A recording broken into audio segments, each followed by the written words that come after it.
Salut les amis, bienvenue à vous dans le débrief en bref du match de Manchester City au West Ham.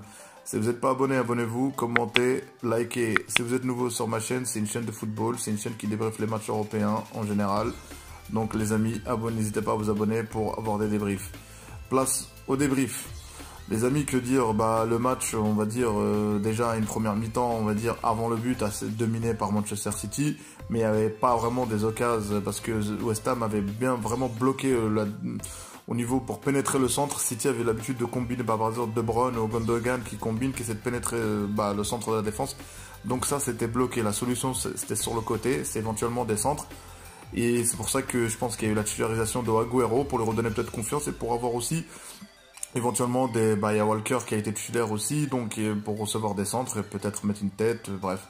Donc il n'y avait pas grand chose, mais il a fallu, on va dire, encore un joueur, un geste individuel, De Bruyne qui fait un centre au loin. Je pense que c'est une erreur, que ça soit, le gardien aurait pu anticiper s'il aurait été mieux placé, mais la défense peut faire des erreurs sur des longs centres comme ça. Et là, le but, ouverture du score de Ruben Diaz. Que dire, le défenseur qui vient de bloquer la situation. Et après ça, le 1-0 de City, il y a eu, on va dire, West Ham a pris, a essayé de revenir au score. Il a eu des occasions, franchement, avant le but, Antonio qui rate, franchement, il aurait pu attendre, notamment, on va dire, grâce à Lingard. Je trouve que, franchement, depuis son arrivée, on voit bien que le joueur, il veut prouver comme quoi à Solskjaer, fallait pas me vendre, quoi. J'avais ma place à Manchester United.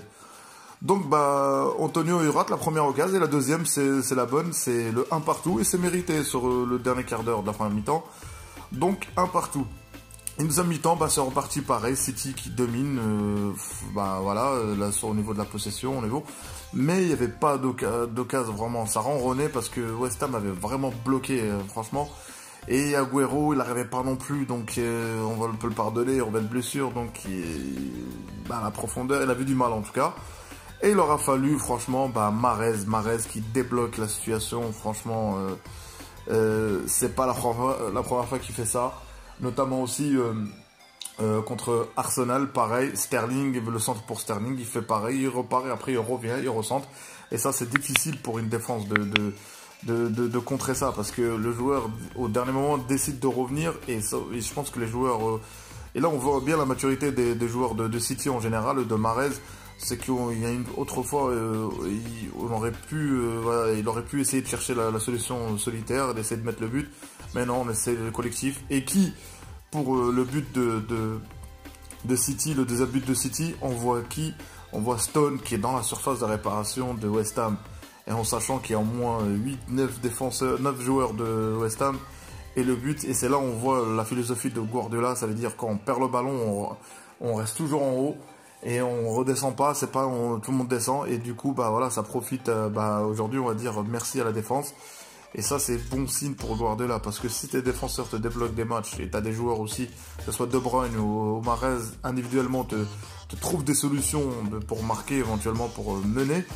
Donc c'est bien pour le mental, c'est bien pour l'équipe et c'est bien aussi parce qu'on a bien vu aujourd'hui, il y a plein de joueurs, Cancelo pas titulaire, on a bien vu, il y a beaucoup de rotation et avec Guardiola c'est ça, ça veut dire du jour au lendemain tu peux faire 3 matchs titulaires et être sur le banc. Donc et le joueur, même s'il n'est pas content, on peut dire que aujourd'hui il y a 20 victoires consécutives, 52 buts mis et 16 encaissés.